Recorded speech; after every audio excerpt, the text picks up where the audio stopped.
covering diabetes in the eye and what every clinician needs to know. And I think it's something which, especially definitely for me, and I know people in our practice, the eye is somewhat of a black box. It's hard to conceptualize exactly what's going on. And so Tricia is joining us as a consultant ophthalmologist, providing specialist consultations for a range of eye conditions with the virtual specialist consults. So thank you. I might go to the next slide. I'm Morgan. I'm a GP and with the service. And my main thing is if there's anything we can do to tweak to make things better for the GP facing aspect, types of clinics when they run, clarity around access, please get in contact. I'm very happy to work on that. Next slide, please.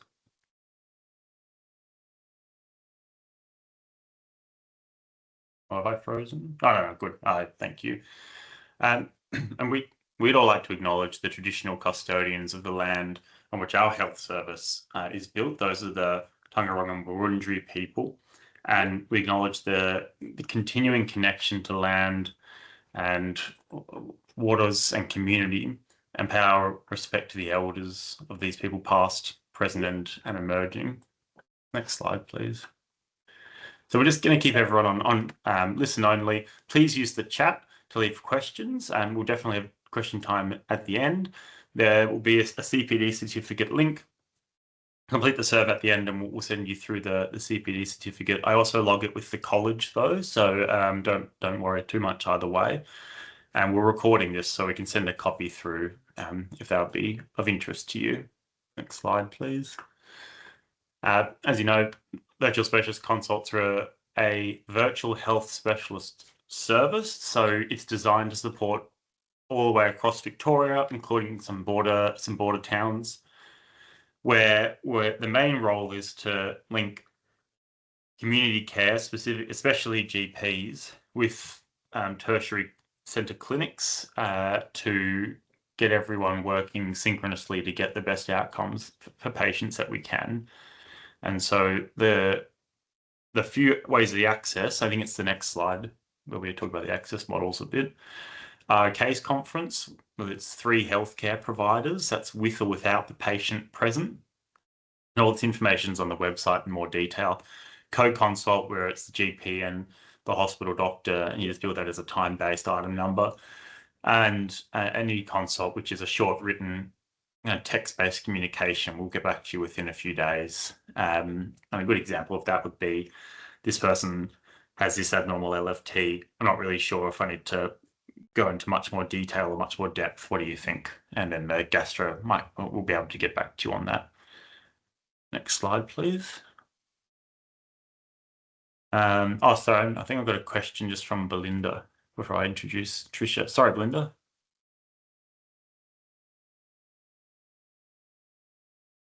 Maybe not. That's all right. Just pop it in the chat. We'll go next slide. So Dr. Tricia Drew is a consultant ophthalmologist and is the chair of senior medical staff at the Royal Victorian Eye and Ear Hospital. And she's a consultant ophthalmologist providing specialist consultations for a range of eye conditions in the virtual specialist consults as well. She acts as a board director on the Australian Society of Ophthalmologists and is a medical retina subspecialist and has an interest in cataract surgery, macular degeneration, diabetic eye disease, retinal vascular occlusions. So these are the retina. So an absolute expert joining us here. We're very lucky to have her. So thanks, Tricia. I'll hand over to you.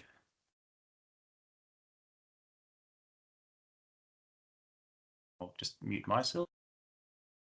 Thanks, Morgan. Thanks for that introduction. And thank you, everyone, for joining me this evening after a long day at work. As Morgan said, the eye is a bit of a black box. So I don't intend for you to take in too much information, just to get a kind of a glide over of the diabetic eye disease landscape. And look, if you're feeling a little bit knackered from the day, maybe perk up towards the end of the talk, and that's where the money is. But this is more just to give you an idea of what's happening in the eye with the diabetes. So diabetes in Australia, it affects the eye disease part diabetes affects 1.8 million Australians, but at any one time, one quarter of those with diabetes do have diabetic retinopathy, and about one quarter of those may have sight threatening retinopathy.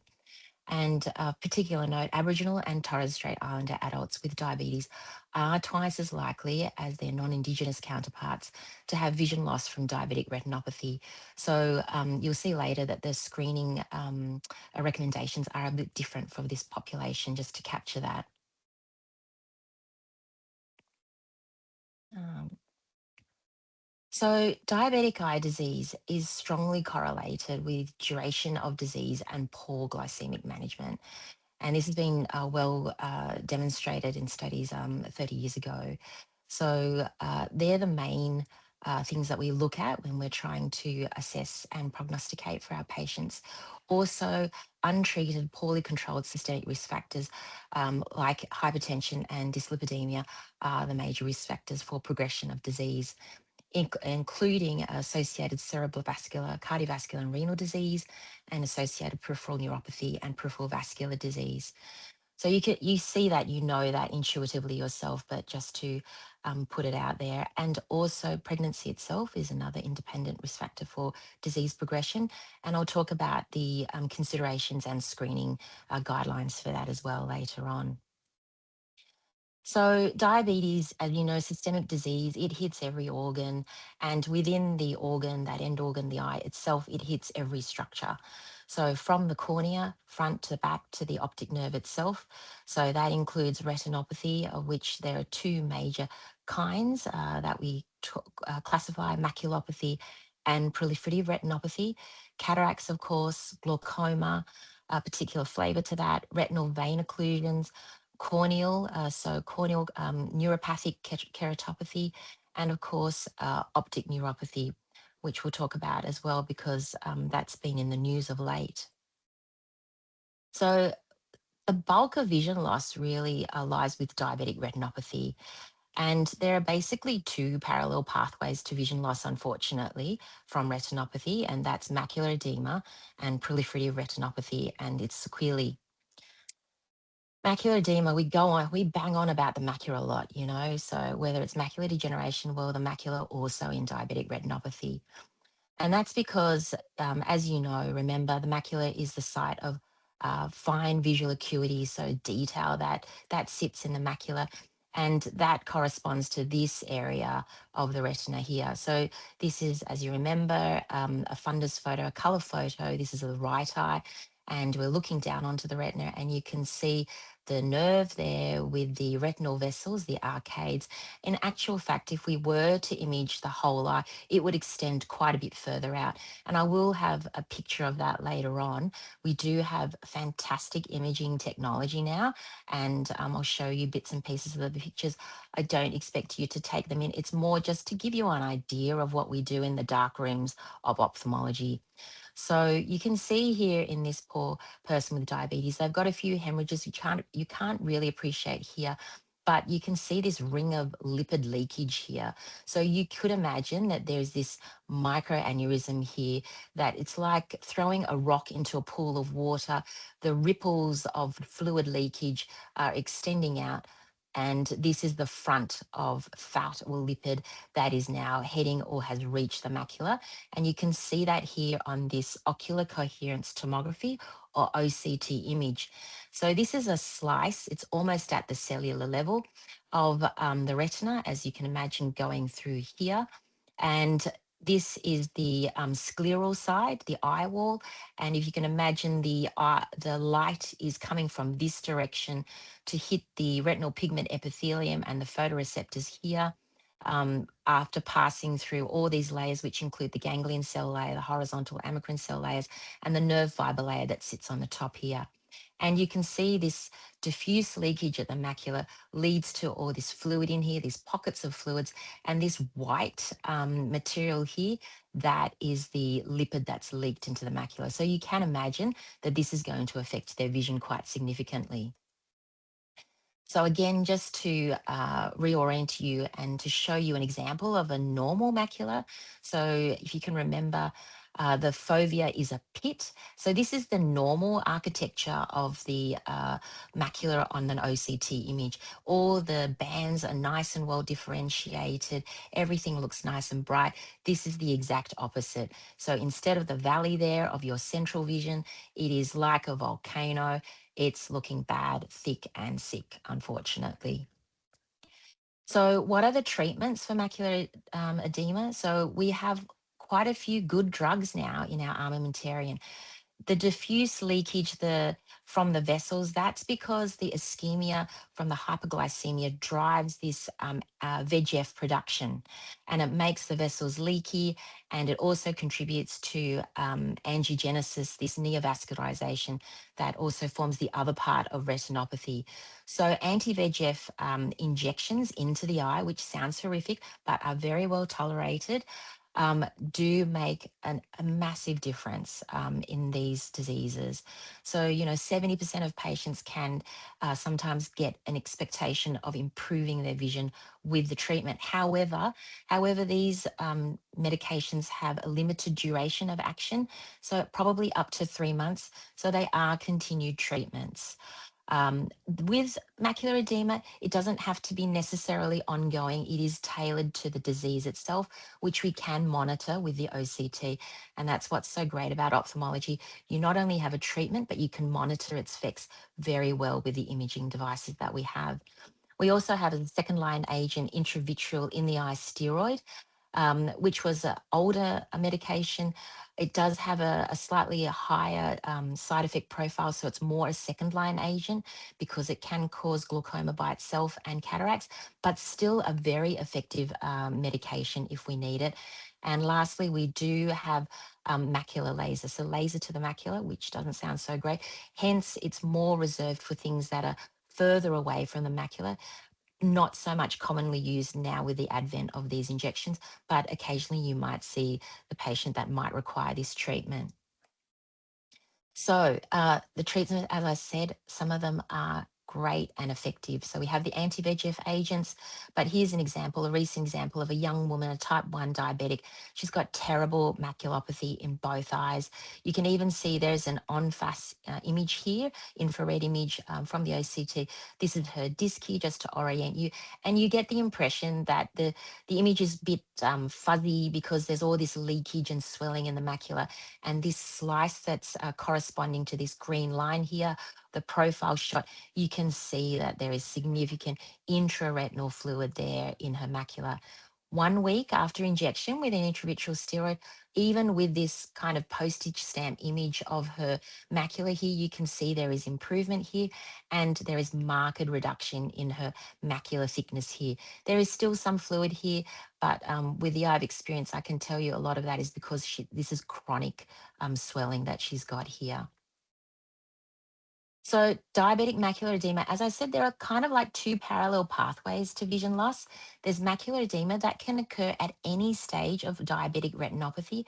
So, the diabetes, can show up differently in different patients in the rest of the eye. Now, these are small images, but it's just to give you a flavor and idea.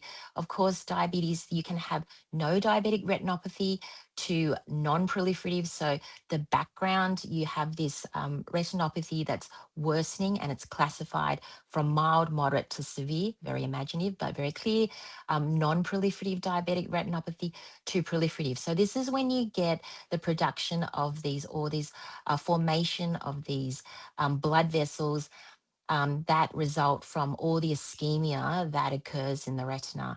Now, you would think angiogenesis, great, like surely no, it's a maladaptive, it's a destructive kind of reaction because these blood vessels, they're disorganized. The eye is meant to be a clear structure. The media, it's all organized to be clear to let the light information in.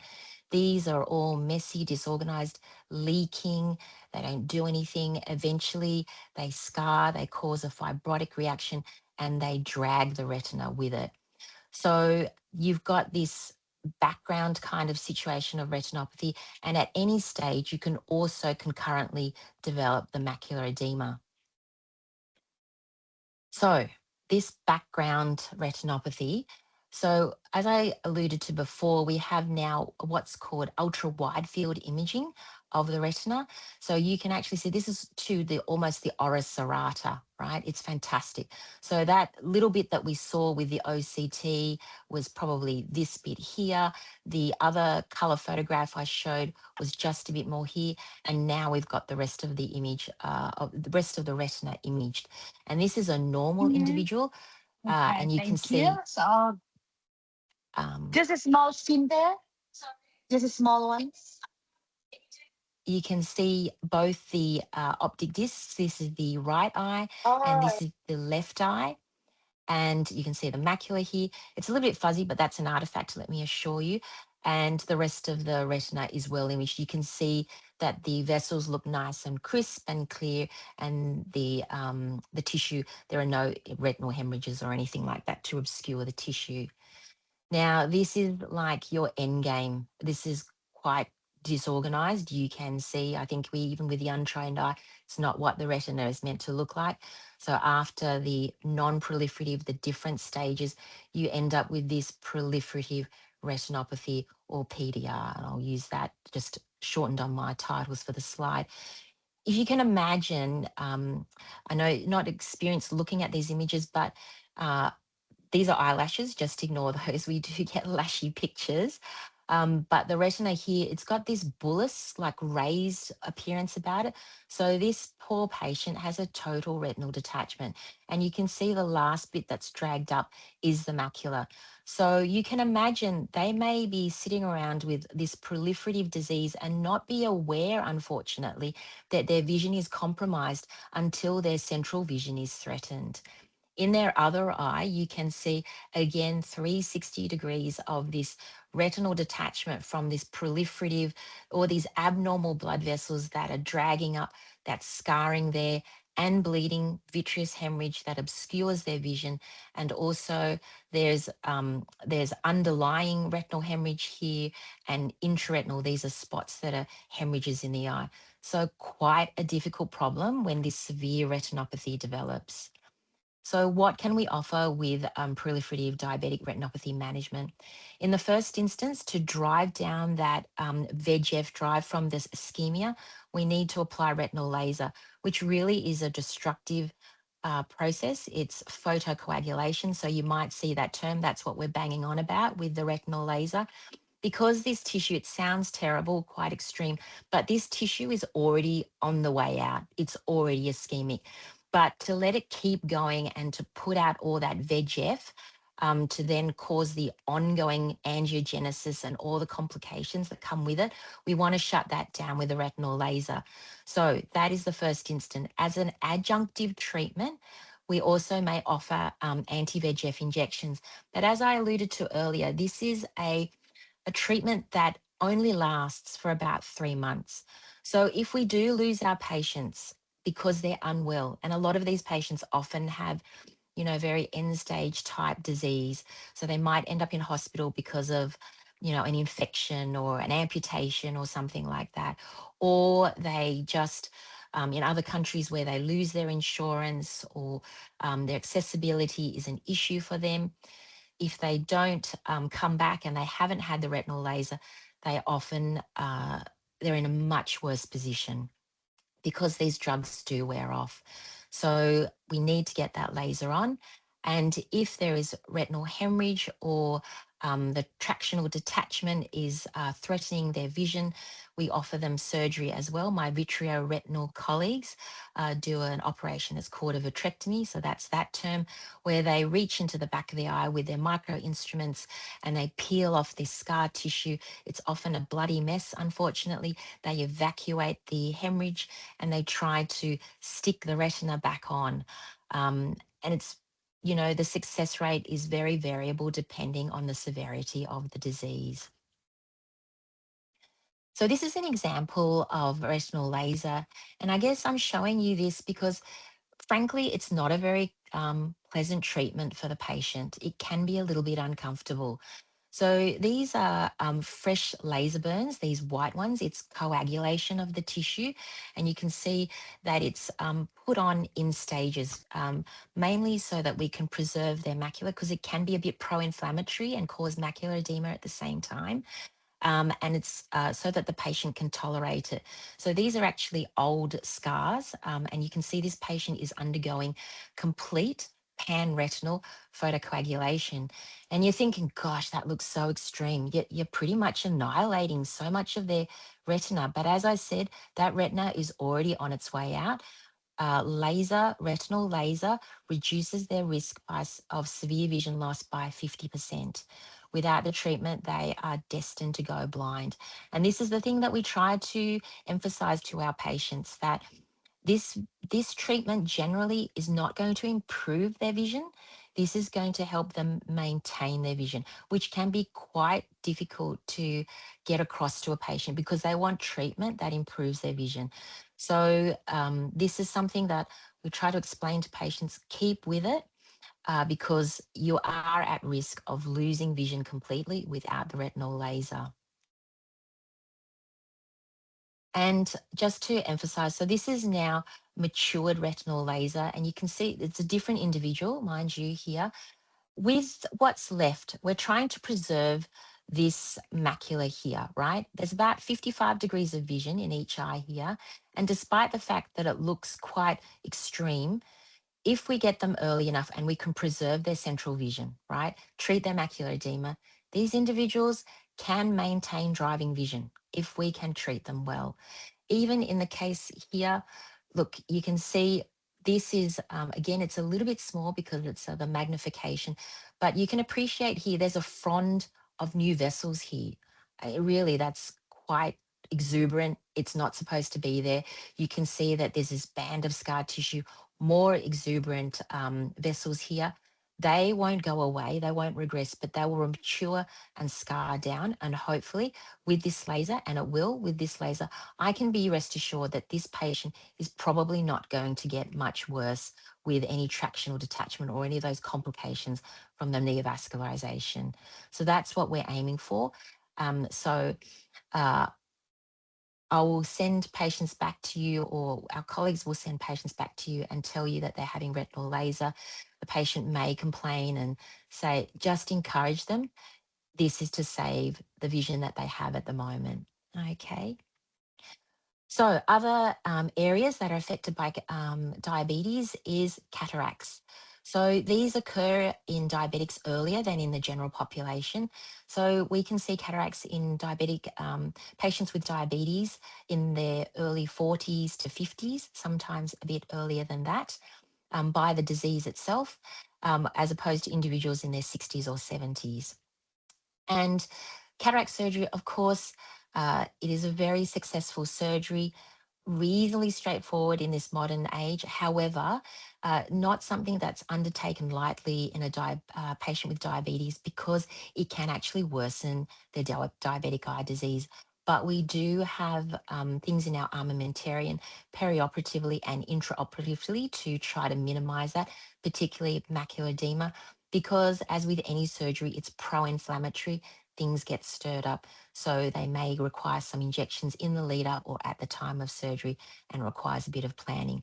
But cataracts, another thing that we can deal with and does occur more frequently in people with diabetes. So diabetic glaucoma. So of course, patients with diabetes can have bog standard garden variety glaucoma, or the different but there is a particular neovascular kind.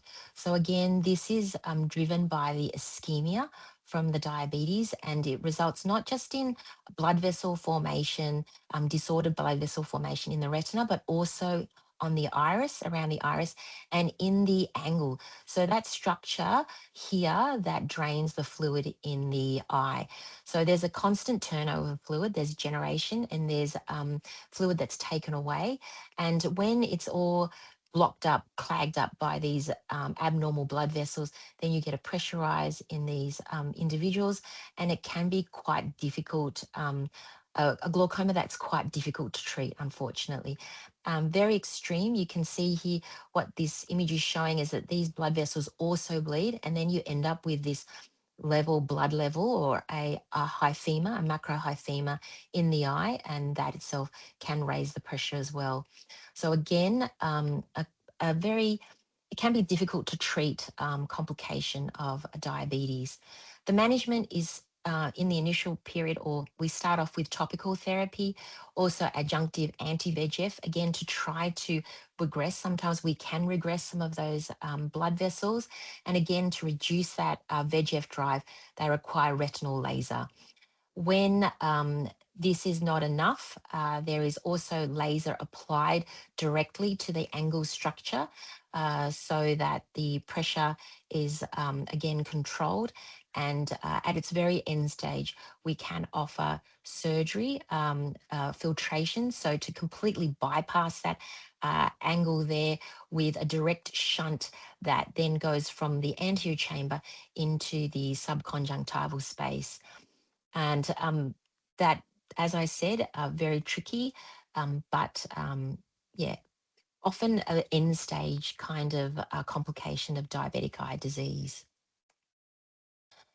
Retinal vascular occlusions. So diabetic retinopathy is a vascular consequence, and there are other vascular occlusions that can occur in people with diabetes, and mainly that is retinal vein occlusions. So atherosclerotic disease, of course, can cause is related to that kind of disease. Other risk factors like hypertension and dyslipidemia or diabetes, it's more common in people with diabetes. And again, the sequelae, the end game results in macular edema, which causes vision loss, of course, vitreous hemorrhage from neovascularization, and the actual direct ischemia that comes from that occlusive event. So since the sequelae are similar to the diabetic retinopathy, it's managed similarly as well. So as I said before, often exists with other cardiovascular risk factors. So we do get the patient to go back to their primary healthcare provider to make sure, their GP, that there are other risk factors like the hypertension if they have it, or their dyslipidemia is also managed. What does that look like? So there is the kind of, I suppose, lesser branch retinal vein occlusion. And as its name suggests, it's a branch. So in this case, it's the supratemporal retinal vein, which is occluded. And you can see it's like a watershed effect here.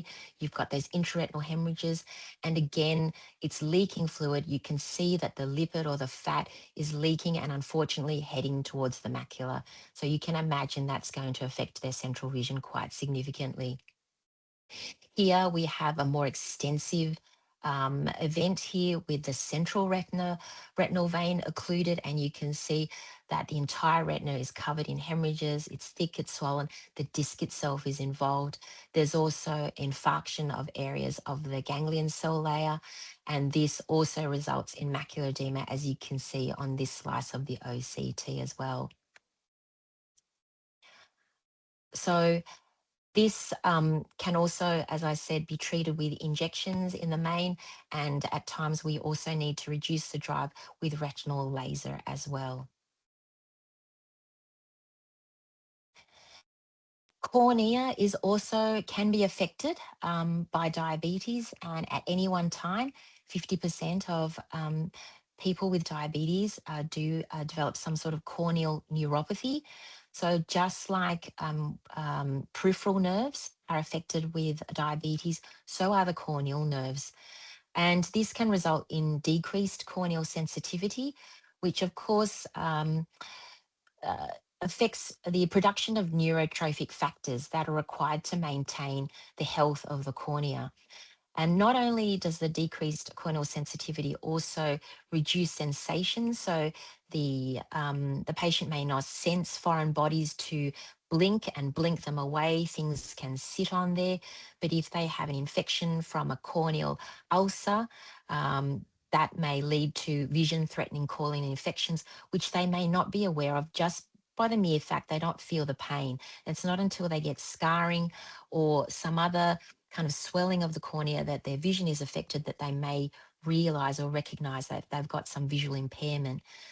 the lack of neurotrophic factors, the dryness, because they don't produce the tears in response, can lead to scarring and neovascularization.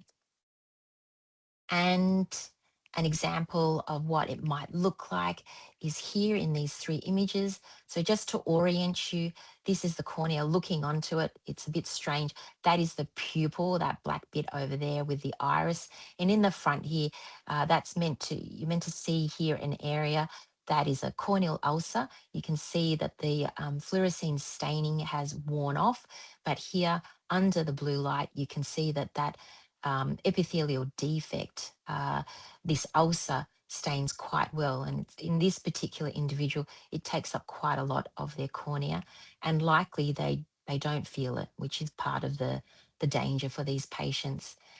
Quite extreme. You can see here, as I said, the lack of sensation, the neurotrophic factors, the lack of wetting of the cornea leads to scarring here. You can see the scarring onto the clear cornea and thinning of the cornea, and eventually perforation or keratitis that leads to inflammatory products or reaction. You get a microbial keratitis, and this eventually can lead, in the worst case scenario, to pus essentially being in the eye, and this is a hypopion. So that's basically a pus line in the front of the eye. So a lot of patients may experience a bit of dryness throughout. So it might help with your diabetic patients to recommend they use lubricants. Sometimes they won't feel the need for, but not a bad idea to have your diabetic patients with diabetes understand that they could benefit from some artificial tears or lubrication. And lastly, the nerves, optic neuropathy.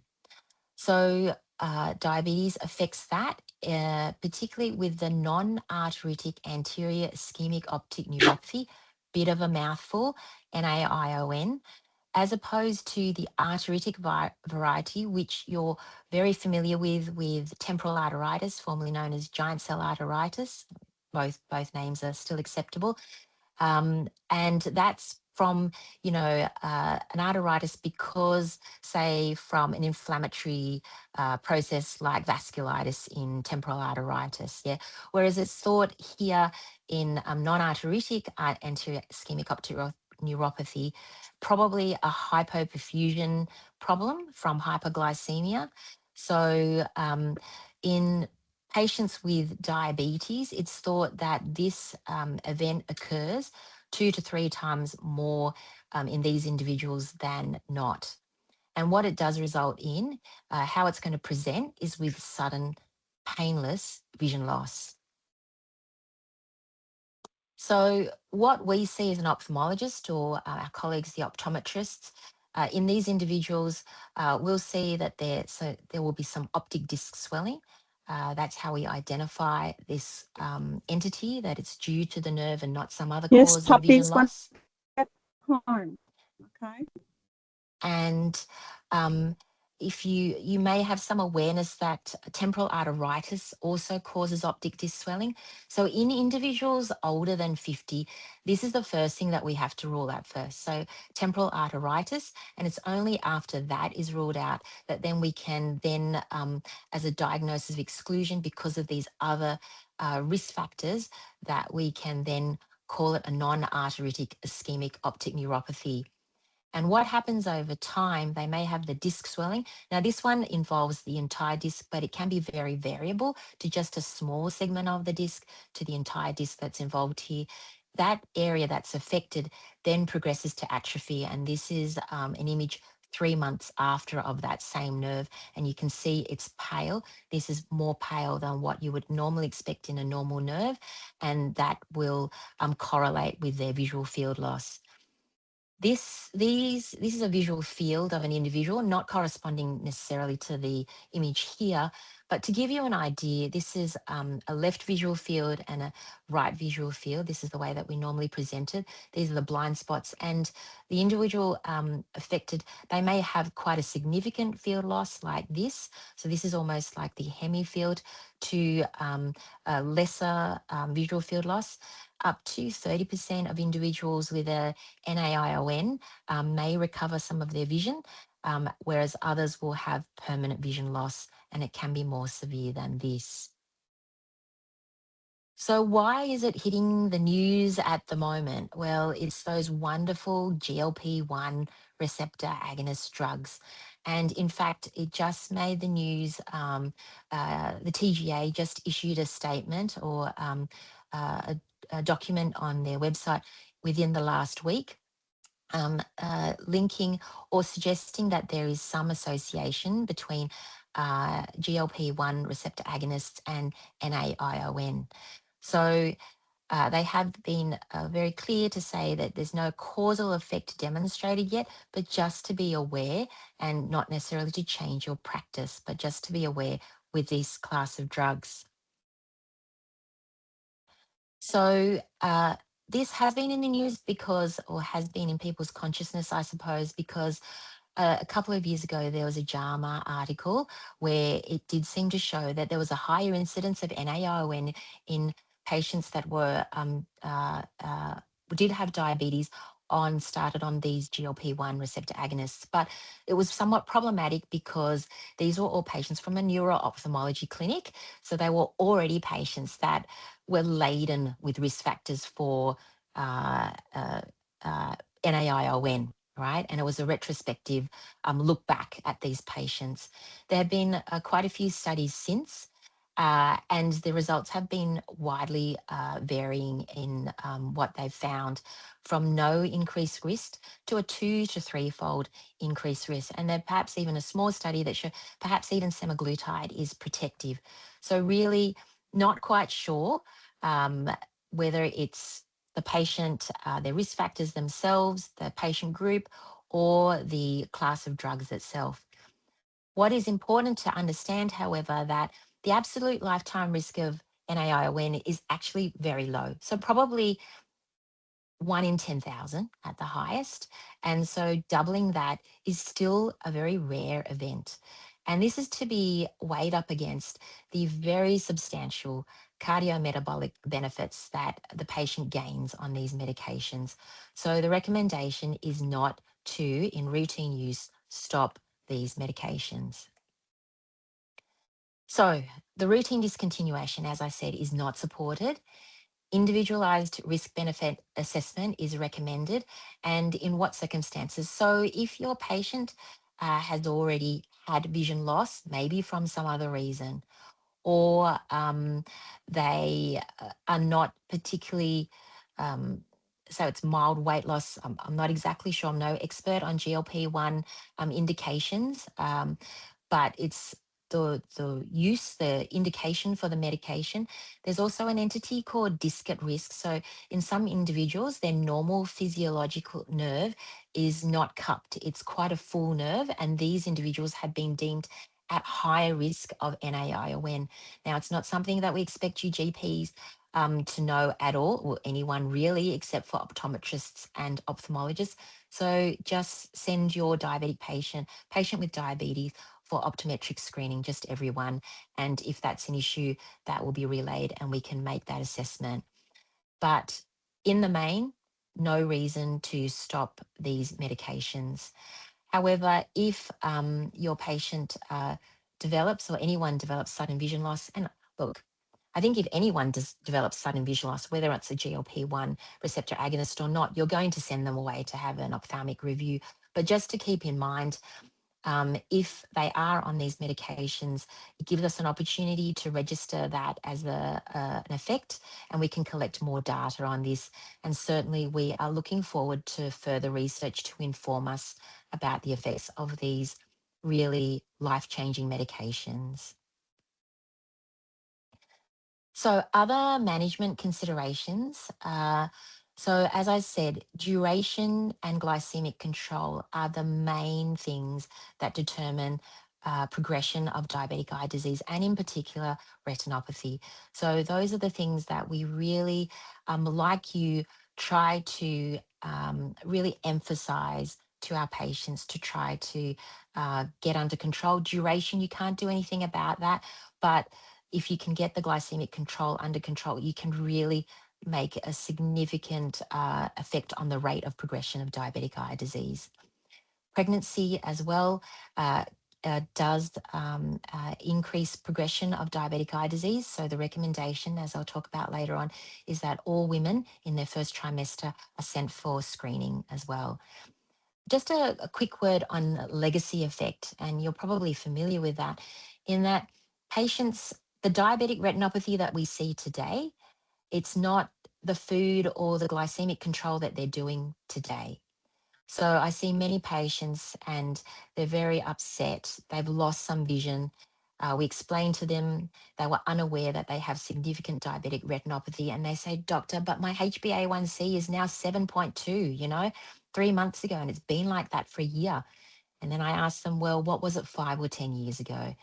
And then, they say, oh, look, it was not very good. I can't remember, and they are going to, some of them, continue to lose a bit of vision as we treat their diabetic retinopathy in the early stage. And so I encourage them to say, look, we're going to hold your hand for the next few years. You're doing the hard work. It is not for nothing. It is because the effects of your hypoglycemia from years ago, they're showing up now, but we can deal with them. You keep going with your general health in terms of managing that all, your blood pressure, your lipids, and we will get there. So just to, I guess, emphasize and let you know that patients sometimes when they have significant diabetic retinopathy, they can be very discouraged or even say the treatments are making them blind, right? But that is actually the natural history of their untreated diabetic retinopathy. And they just need to keep going, and they will see the effect certainly bear out in the future. Certainly untreated, they are on a road to blindness. It is great now that we do have the different imaging modalities in front of us so that we can show our patients that, and it can be very good to get them on board and they can see what we're trying to do for them. So this is definitely, these tools are very good and helpful for getting our patients invested in their own treatment. As I said, screening. Basically, if you take nothing away, just send every diabetic patient to your friendly optometrist and get them seen. Only the eyes are a black box. You need the tools to be able to see it. I don't expect anyone else apart from optometrists, ophthalmologists, to be able to see what's going on back there. Visual acuity, that will give you an idea whether or not your patients are seeing well at all, but just get them to an optometrist and they will get them on the screening kind of pathway. Another word, just a quick mention about rapid glycemic management, particularly with these GLP-1 type medications. Because they are so successful in managing hypoglycemia, there is early worsening of retinopathy that we see when patients have rapid control of their blood sugars. And this was already known with, say, bariatric surgery and management and rapid weight loss. These patients can get an early worsening of retinopathy, which can, in that early time, really reduce their vision as well and make it more difficult to treat their retinopathy. So please, again, send your patients to have screening and we can try and manage their retinopathy and do anything preemptively maybe before they have those sugars really take off and manage it as it comes down over the course of time. Again, it's individualized risk assessment, but you probably don't have to worry about that too much in the primary healthcare setting if you just get your patients referred on to someone else who can really, do the imaging and look at that for you. And hopefully you'll get the feedback and be able to coordinate their care around that. So looking towards the future, some exciting developments in this space. The FDA has approved for a few years now, some years, autonomous artificial intelligence diabetic retinopathy screening devices.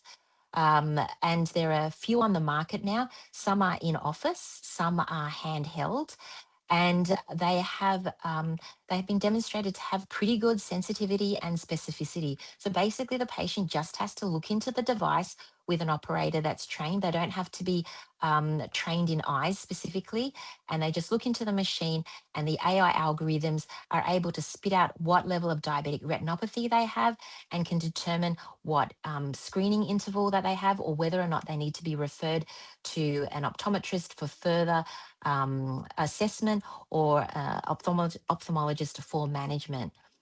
Now, I think this is going to take up, but there have been some barriers to uptake in terms of reimbursement, who's going to pay for this, and the medico-legal responsibility if there are missed or misdiagnosed cases for malpractice.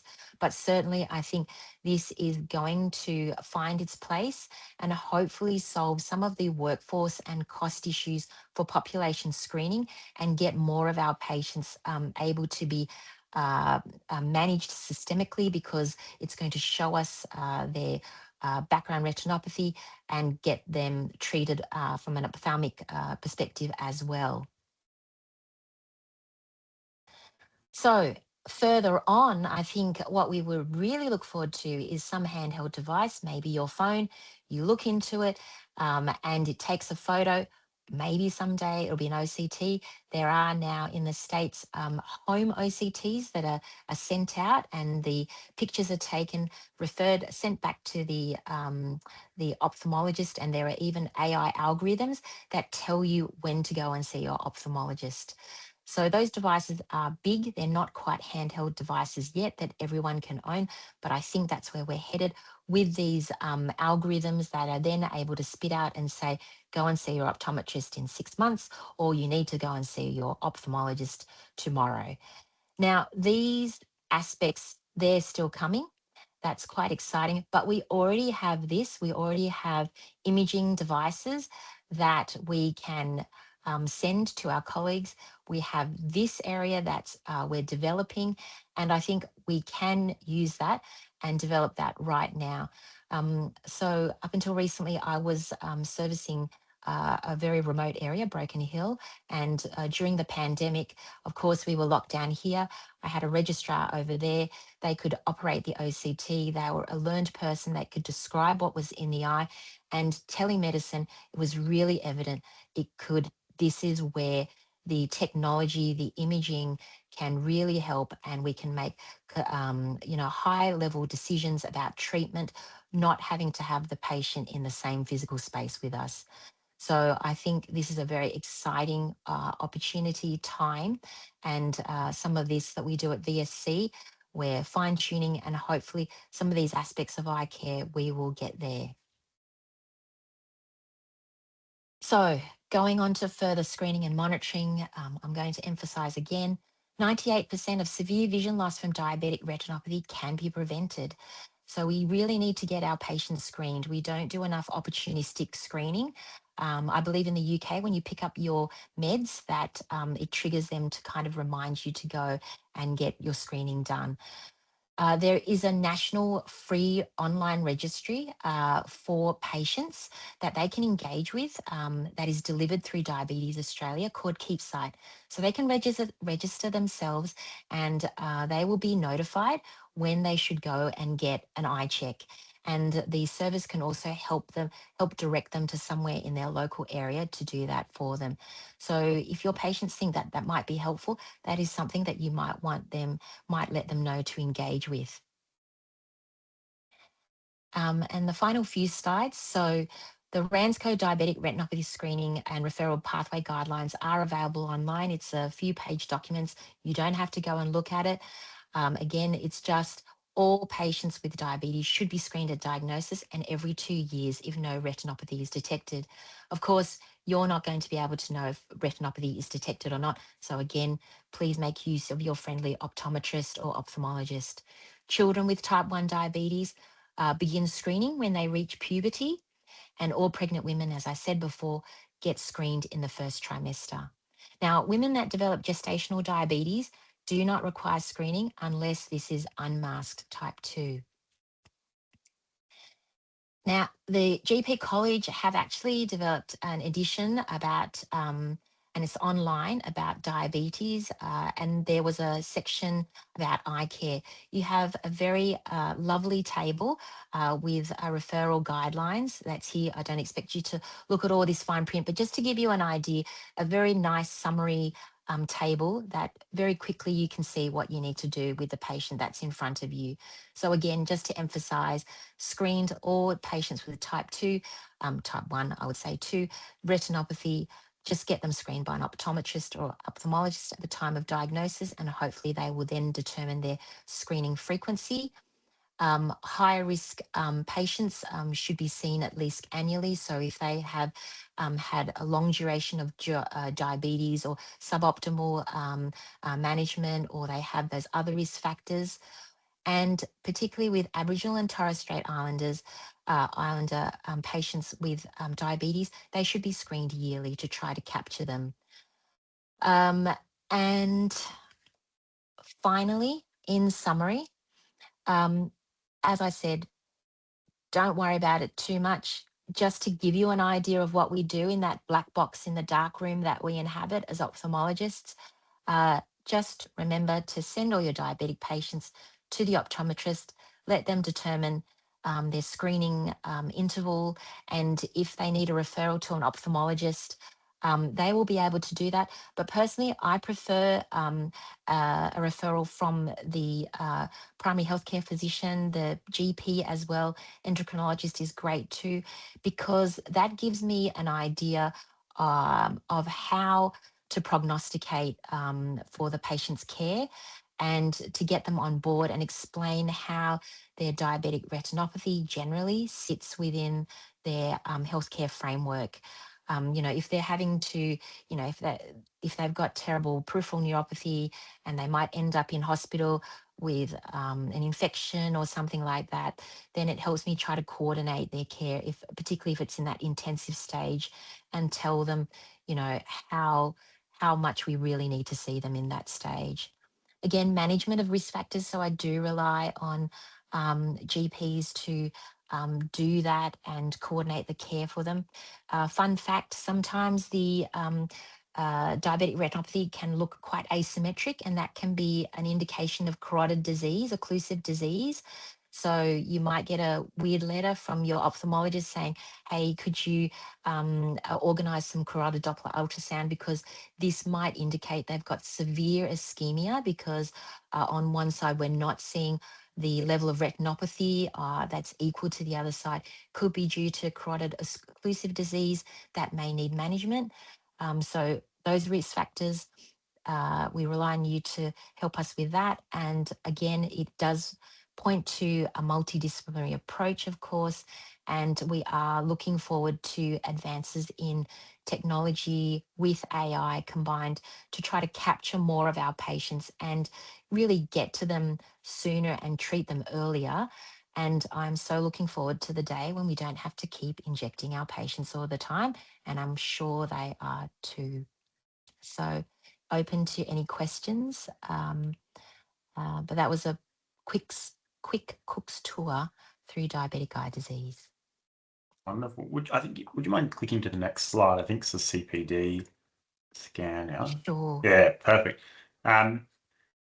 Fantastic. I mean, I'll hand over to the crowd. If anyone wants to pop any, you can put your hand up.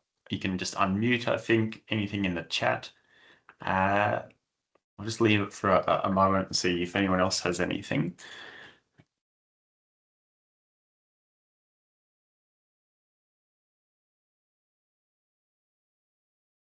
Pretty Really, it's a lot to comprehensive. take on at 7 o'clock at night. Really, I think the simple message is utilize us. You have a lot to deal with already with the other systemic complications of diabetes. This end organ, it is mysterious, and yeah, we're very happy to do all this and feed back to you and coordinate the patient's care with regards to this, the diabetic complications. Oh, thanks, everyone. I think, the main thing is, and what I took away as well, is it's better to reach out early, see what the local optometrist service can offer, have them over for lunch, be aware of who your local ophthalmologist is, and then, of course, across the state, we've got Tricia available through the specialist consults as well. I think what I took away from it is probably act early, get advice, team up pretty quickly when vision is of concern, and then, which I think we're all pretty good at. All right, thanks, Yeah, no, everyone, and that's thank right. you. Oh, sorry, Tricia. Yeah, no, thank you very much. My pleasure. Hope that was helpful. Yep, definitely.